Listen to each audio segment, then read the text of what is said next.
So, welcome everyone to next instalment in Conversation with, and I'm really delighted to welcome Leanne Carr today, who's a curate at the Holy Trinity Church in Sutton Coldfield in the West Midlands, where I was brought up, actually, Sutton Coldfield. Oh, There really? you go. Yes, indeed, I was. So very warm welcome to you, Leanne. And today we thought we'd have a chat, seeing as it's coming up to Christmas and all the celebrations. I think it'd be really lovely to explore some of the key teachings of the Christian church, as well as other spiritualities, how they overlap a little, what it means to be a spiritual being, and what context that has for yoga. And especially because I know Leanne because she loves yoga as well, and that's how we actually first met. So without further ado, I'll introduce Leanne. Thank you. I'm really grateful that you reached out to me, and I'm really glad to be here because I love having these kind of conversations. I find it life-giving, and I always learn something about myself and about what it means to be alive in the world, and about God, my understanding of God. So I'm just glad to be here. So thank you. No, me too. And it's through these debates and opening up to being willing to express and open and debate in a loving way, in a compassionate way, that actually we do grow. You know, to me, the whole idea that you know anything is actually it's a fool's game. You know, the wise man knows, wise woman obviously knows that that we know very little, and that we're constantly evolving, which I guess kind of leads me actually to my first sort of topic or conversation, which is around the difference between spirituality, if there is a difference, and religion, how they overlap, what they mean, I guess what they mean to you, and then perhaps I'll talk about what they mean to me, and we can have a chat about that. Sure. So for me, they are different. I think historically they may well have been seen as linked, spirituality and religion.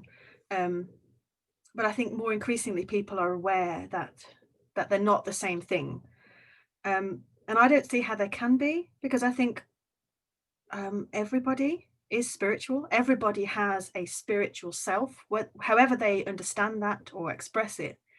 But religions are culturally contextual, you know, that they're different ways of understanding and interpreting our experiences of life, of something bigger than that, of God, however we want to say it.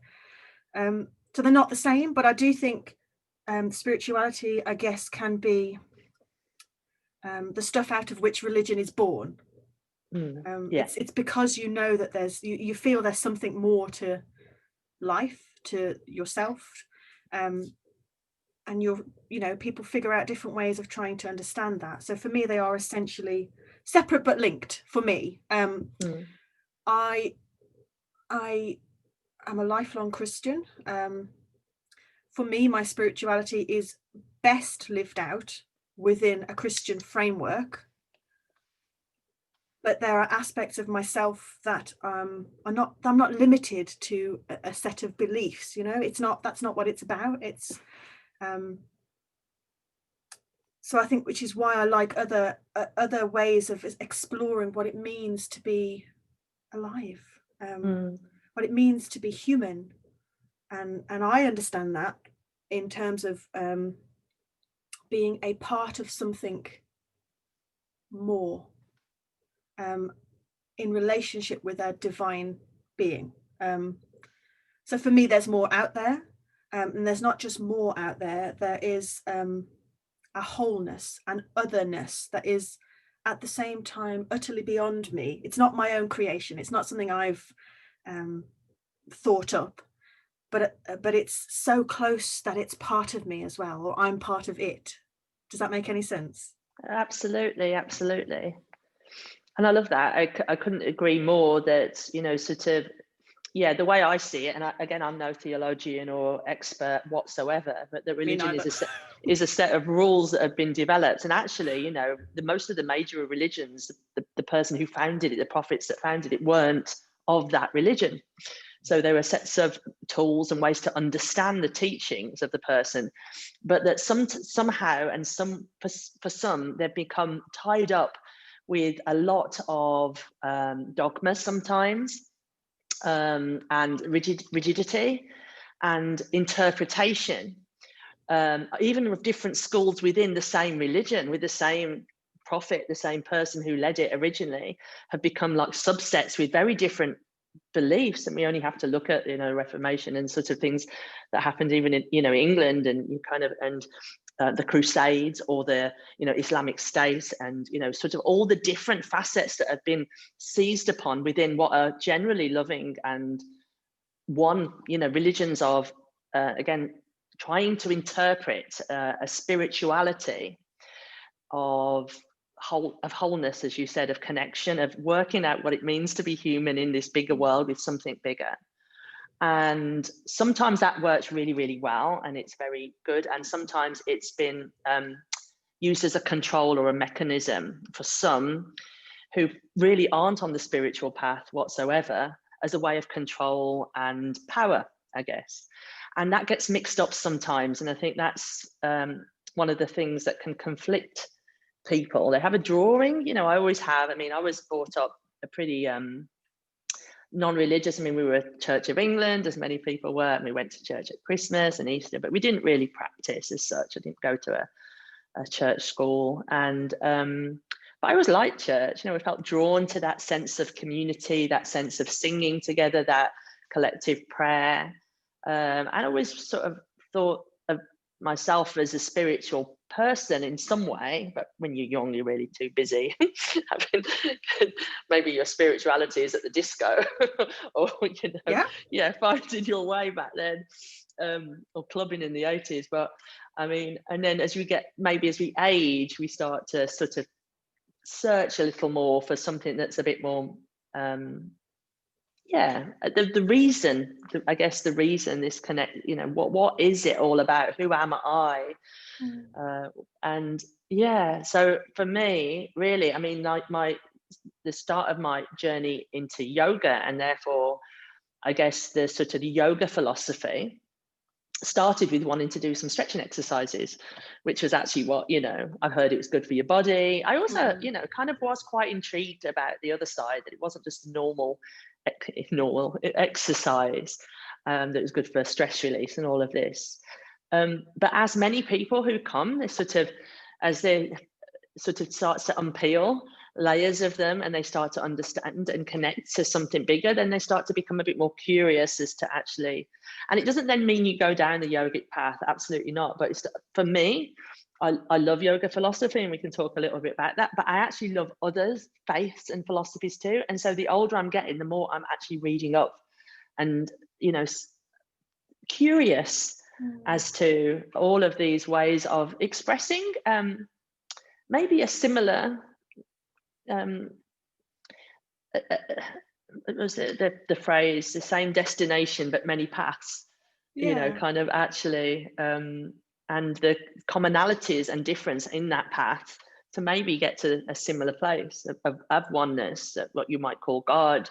Some might call it the universe, the cosmos. They might worship Mother Earth, the sun, all of these things over the centuries, these energetic beings that pervade. It's just vast, and what we don't know is huge, really. Absolutely. But it's that urge within the human spirit to connect, to explore, to find that oneness, to find meaning.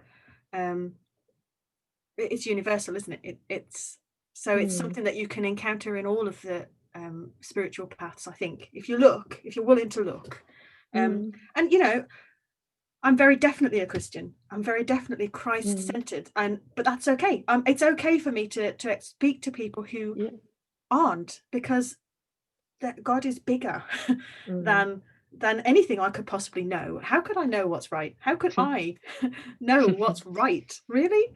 I think this is what I find interesting about spirituality. I think it's become a sense of, you said people get into control. I think we all have that desire to control ourselves, our lives. the world, and so feeling like we know stuff, like we have it all figured out, we have the right answers. It feels safe, doesn't it? It feels easier to deal with. And actually, I personally think that for me, the essence of spirituality and the real essence of the Christian faith is about relationship. It's not about control. It's not about having the right answers. It's not about having a set of beliefs that you follow and that makes you a good person. It's about a relationship. It's about a connectedness. And it's about being willing to accept what you don't know and move into exploring that in order to connect. You know, if you and me, I know me, but in order to know you, I have to step beyond me into what's unknown to connect with you. And it's the same. And equally, do you know, say I know me, but do we? So I mean, you know, the sort of the starting point, certainly in yoga, Buddhism, probably all faiths actually, is an ability to acknowledge, as again, that kind of knowing very little, but actually I know very little about myself, and that's the journey, that journey within, to understand what I think of as me or ego. That's sort of sometimes that sense of ego, which is a misused word really in our common day language, which is that attachment to, I guess, the external, to the body, things. This, we'd call it in yoga, Maya, or illusion of what we are, rather than actually this more sort of abundant kind of energy, light, I guess, that oneness, that wholeness is not just, the ego is part of it. Absolutely, we've got to have a vehicle to live in. We need a body, we need stuff, we need food, we need the outer world, we need a sensory enjoyment of life. But to deny that that's not just it. Absolutely. There is this kind of pervading energy and power, and power is maybe, maybe that connection to something higher. And if we only think of us as the limited sort of, we call it prakriti, the kind of the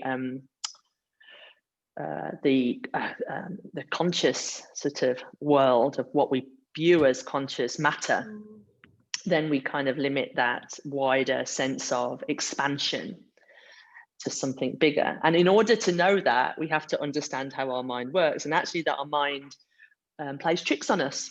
You know, that our mind is a chattery box of stuff at best of times, and that some of that we think of as part of our personality, or it's just me, or this is how it's done, that kind of, you know, that safety and control, is actually nothing more than a set of beliefs or conditioned responses that you've been fed, whether that by the media or your cultural upbringing, or, you know, kind of just stuff that you've taken on or made up in your own head, often about yourself, this negative self-talk or rhetoric, or others, and actually can sometimes separate us from that connection, that communion, that oneness from others, because we've already made up this story. I'll give an example. So particularly around, you know, that how we view, say, body image, or another person's skin color or hair color even, will be different where we're born in the world, you know. Absolutely. And so it can't be that it is a universal truth or a personality trait. It's just what we've been led to believe that has become what we call as a samskara, a repetitive thought habit that then we think is part of us, and therefore we purport that to be the truth. Yeah. But I think in Freudian terms they call that the superego, don't they? Yes, they do. That sense, the conditioned awarenesses and truths that we've equated. And I find it interesting that the Latin word for soul is anima. And I think the anima is a sense in which there's something beyond the physiology of the mind, of the brain, of the body. There's something else that animates us. That I was going to say, is that the derivative of obviously animation then?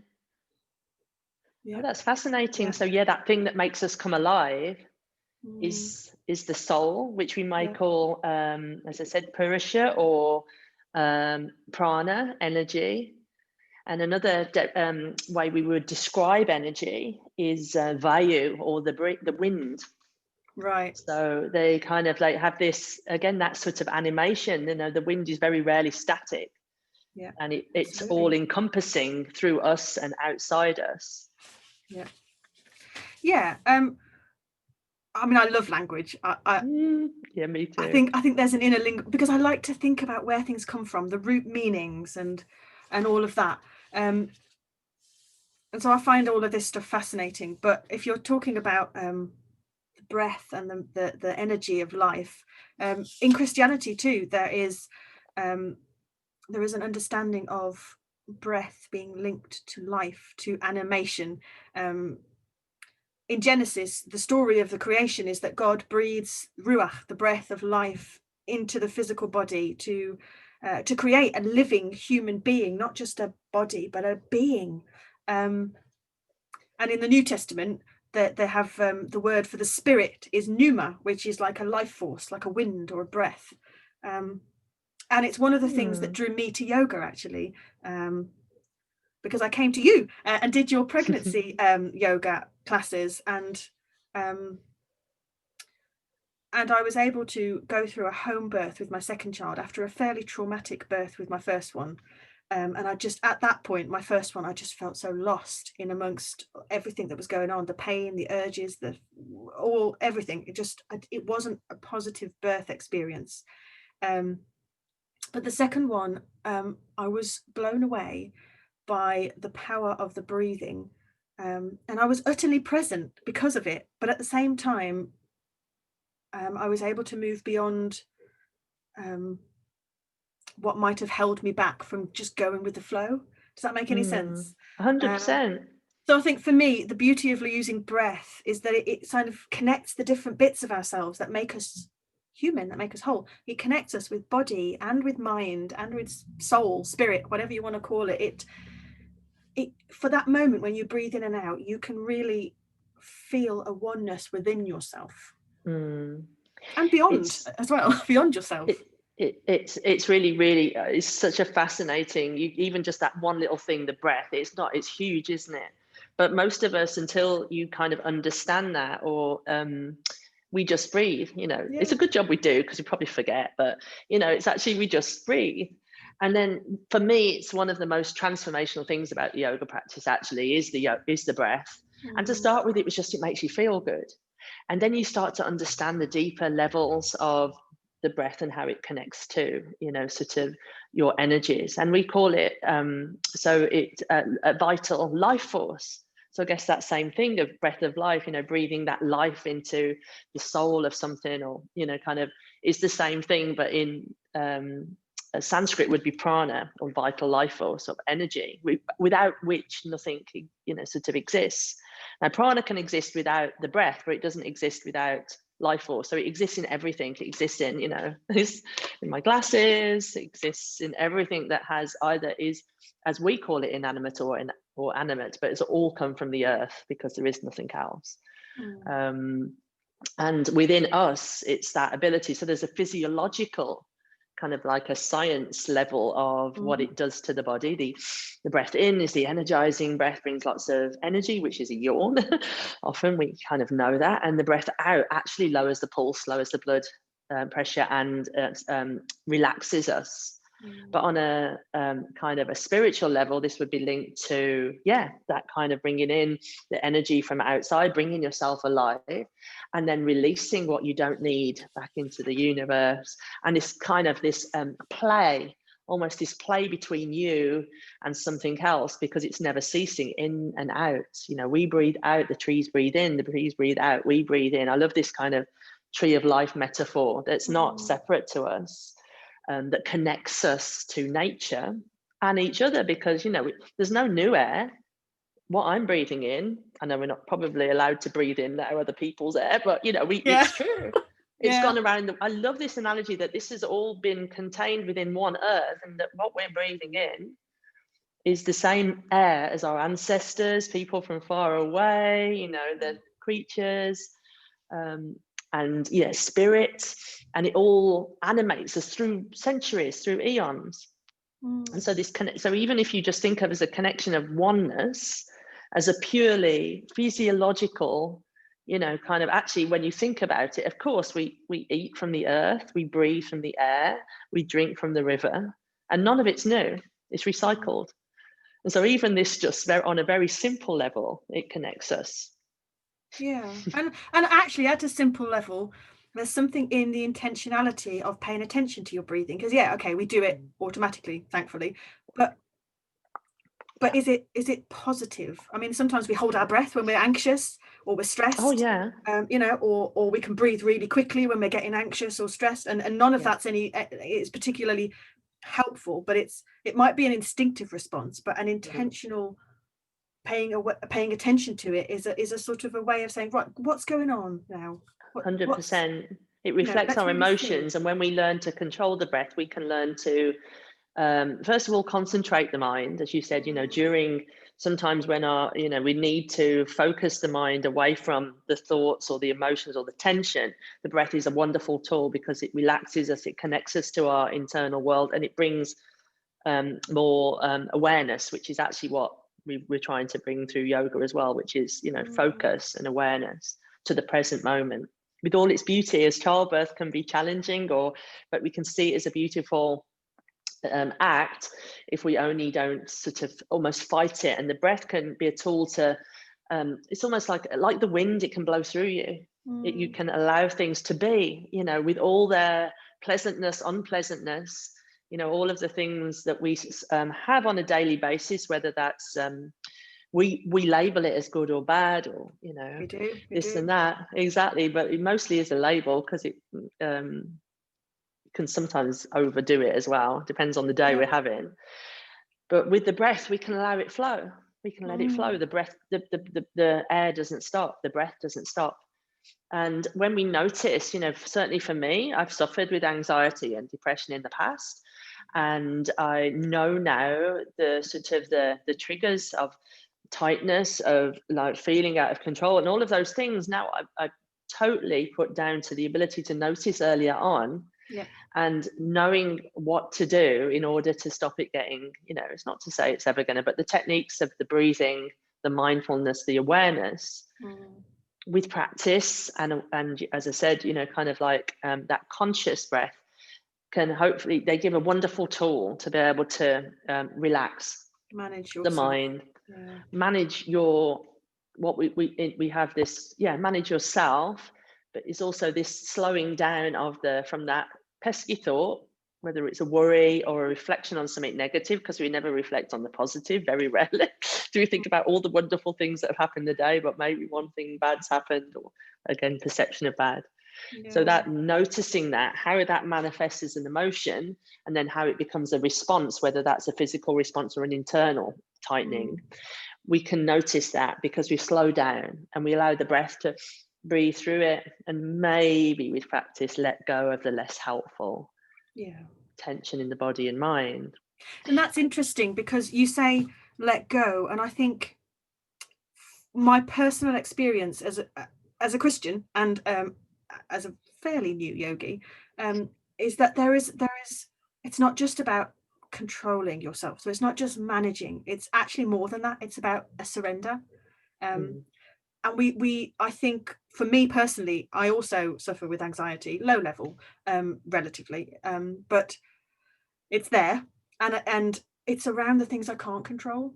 It's around the things that are real, that are there, the realities of life, the harsher realities of life, the things that, birth, death, really essentially two very similar processes, very deeply spiritual processes, but we think of them very differently. But there is something about being able to surrender to the processes that are essential, and not fight them, as you say.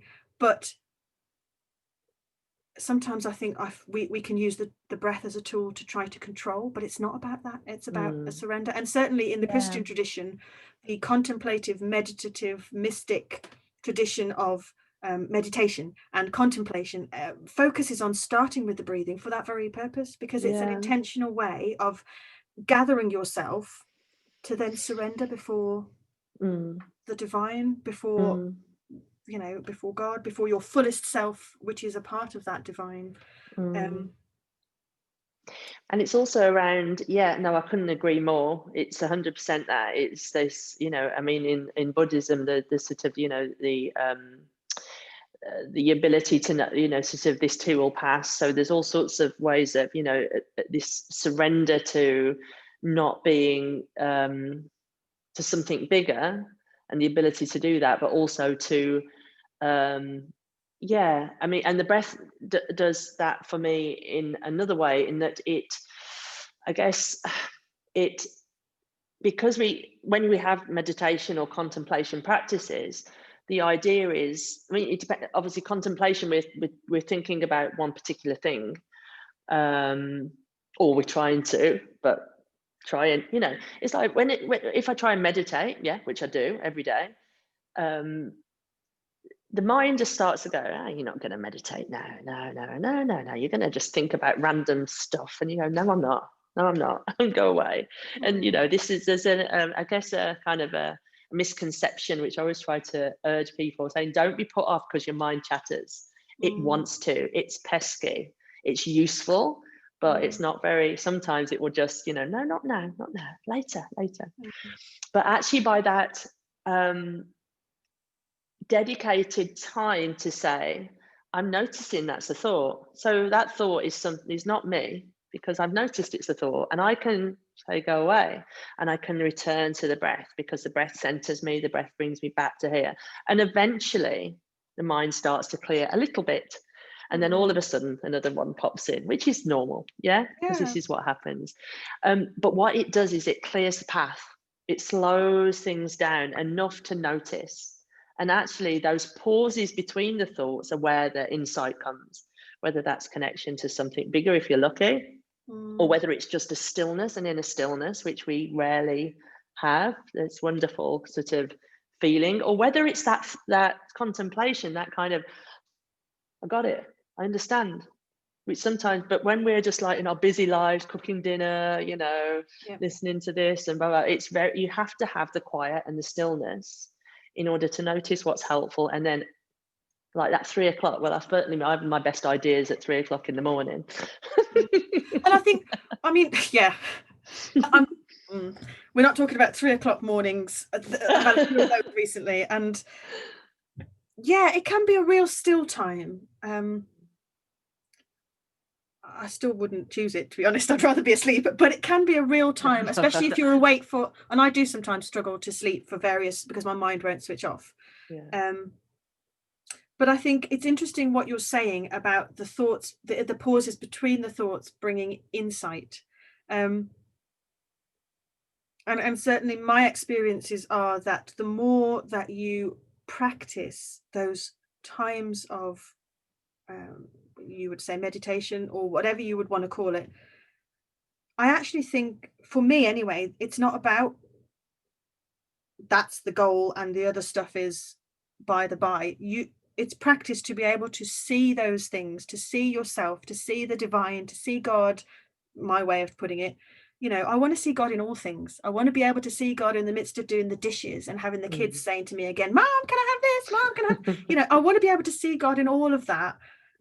And not only in the when I'm in church, or when I'm saying my prayers or whatever, that's not what it's about. Actually, it's about the practice enabling a whole of life. 100%. And actually the practices that we do, whether you call that ritual, kind of, or we call it sadhana, kind of our spiritual practice in yoga, we call it, these little snippets that have been tried and tested, often over years, are actually tools to help to give us the space to understand how we take that out into the world. It's useless, actually the word karma, so karma yoga is about this sort of selfless service, and actually it starts with yourself. So the teachings are, and do the work on yourself so that you can, with a proper true heart, apply this to your life. It is really not a self, it's an inward job, but with an outer purpose, if that makes sense. And I know that it exists through sort of all faiths. And when you've sort of started to be on that path, when you apply it, you apply some of the techniques, rules is it, or the teachings, really. Yeah. You apply them to your life, and yes, we get it wrong. We all do, because we're human. And somebody said, oh, that wasn't very that was the contrary of what I wanted to be. So what do the teachings help me how to put something right, rather than always think you're going to be right, because you're not.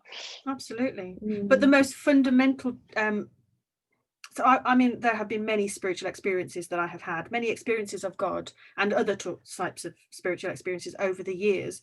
But the thing that changed it for me was when I had a revelation, which I think is the word that in Christianity comes from, I'm just going to plug my charger in. It comes from a sense of suddenly going, aha, having that moment of, you might have thought you knew it in here, but suddenly you know it in here, in your heart. It makes sense. Yeah.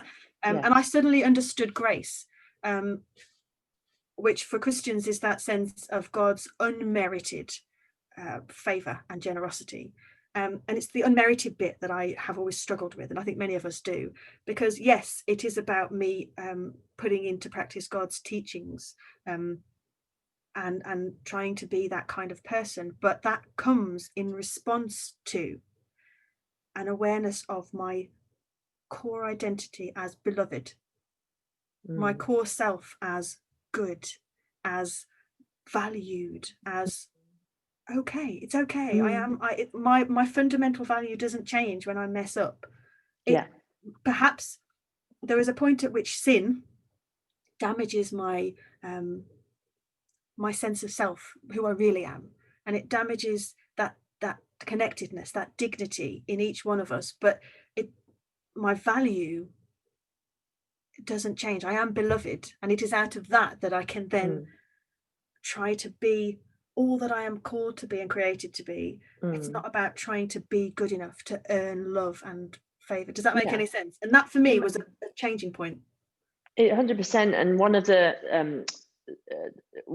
of the key tenets of yoga really is this that you're already perfect. So that kind of sort of chimes with that, this sort of that there is no better version, because you're made in you are at one.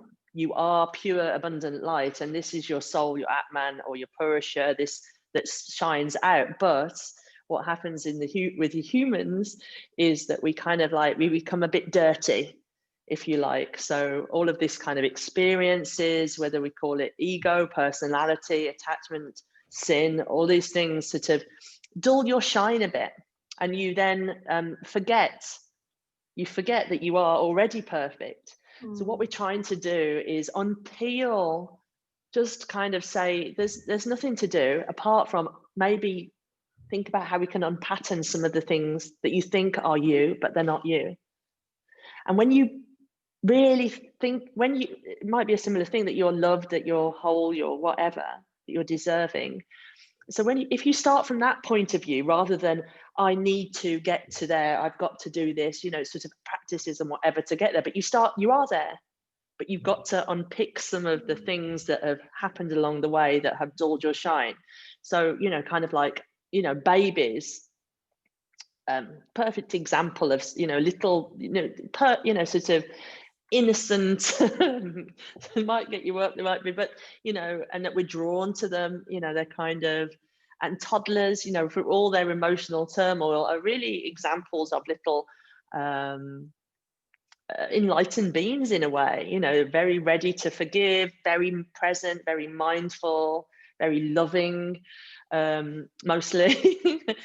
So but over the time we unintended pile on some of the less good stuff as children grow and go to school and influenced by this, that and the other, including us, and actually, we can get, if you start from the point of view of that you're already perfection, because we are, then and on your darkest day you try to remember that we're just still trying to polish ourselves with a little cloth. And it really does make that difference to how you perceive things. It does. And there are examples in the Bible where Jesus says to his disciples and to the people around that we need to try to be like the little children, because there is a sense in which that knowing of yourself as I would put it, made in the image and likeness of God, you know that's who you are. And as yet, the what's the word? What do we do? There's a word that we do to people. The conditioning that we put, that we get from around us hasn't yet fully taken effect. But I actually really believe that it's not so much about rejecting the world's teachings. It's about adjusting them, because I think the heart of the Christian faith is the incarnation, and it's not we're not going back to the sort of Plato idea that there is the sort of soul bit and there's the physical bit, and you need to reject the physical bit in order to get to the soul. We're not at that, or at least I'm not. No. The incarnation is about the world is beautiful, the world is good, the world has many gifts it can teach us, there's much wisdom.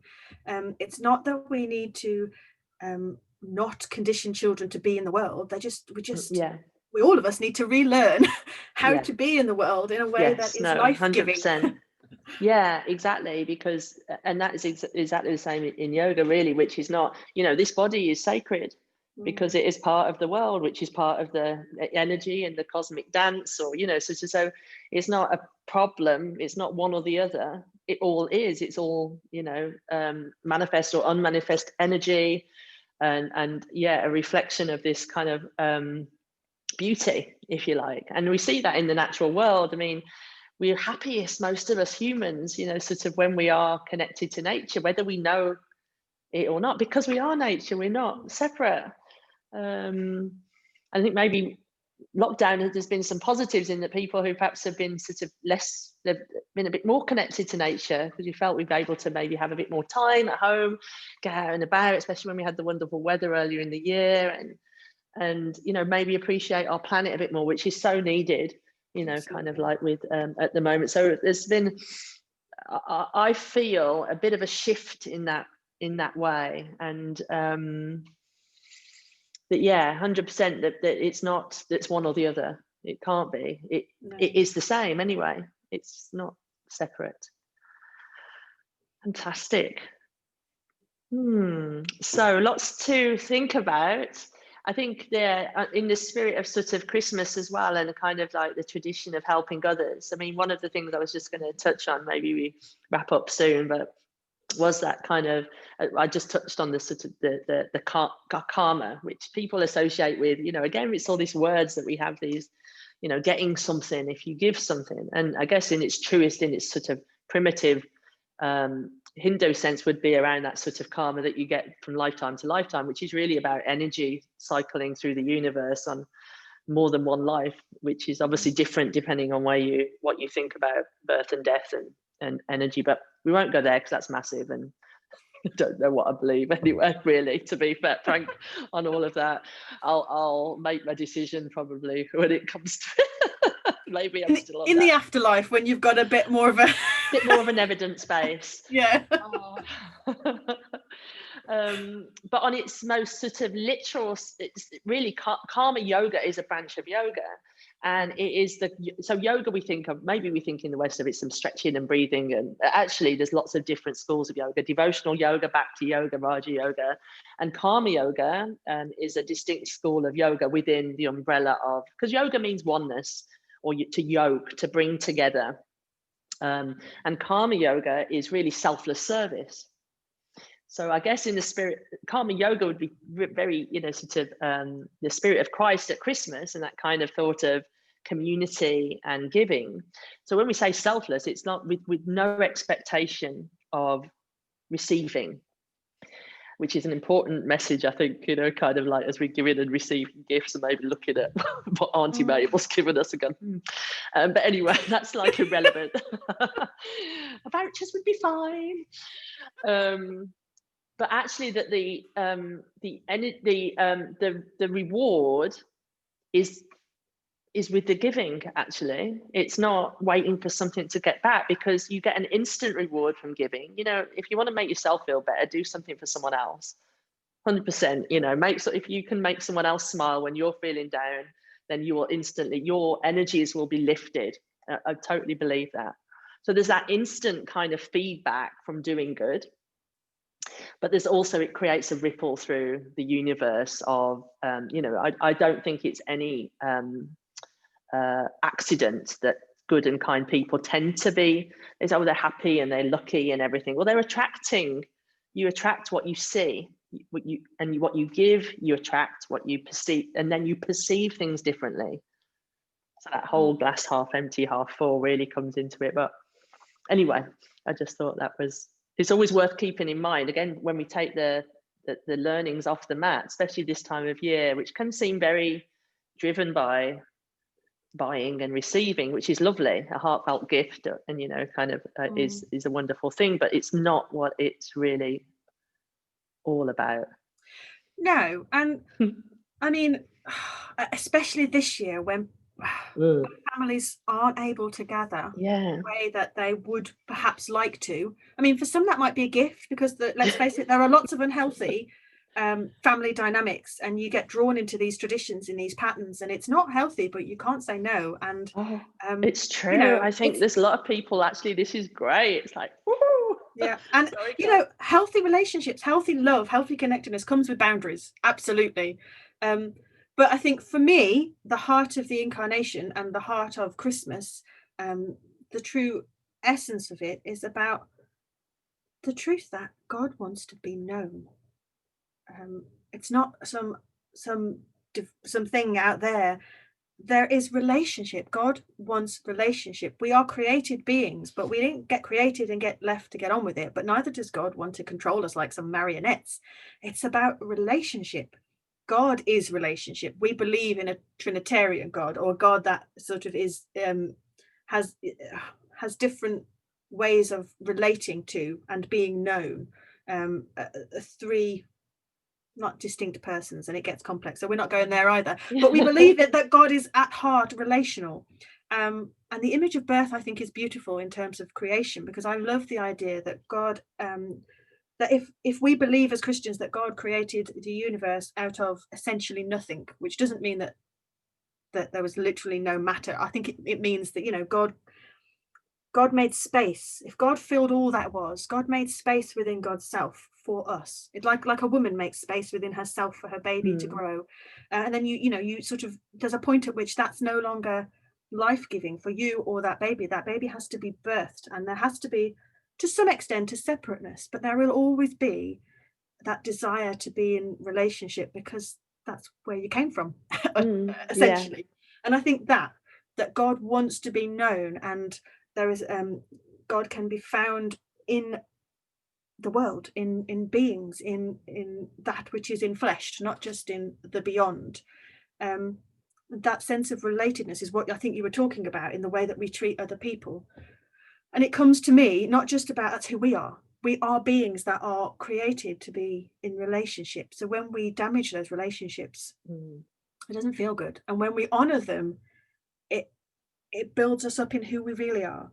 And also, it's up to us to hold that mirror out for other people and remind them of who they really are. And the way we treat them, whether we treat people with dignity. I love the phrase namaste, because I love the idea that I'm honoring in you all that is light, all that is good, all that is beauty. And when we treat people like that, it's not just about who we are, it's about who they are. And 100%, you know, that's what it's really all about. Namaste. Namaste. Oh, that's really wonderful way to finish. But I would just sort of add to that around, we'll say finish and then we'll carry on for another 10 minutes.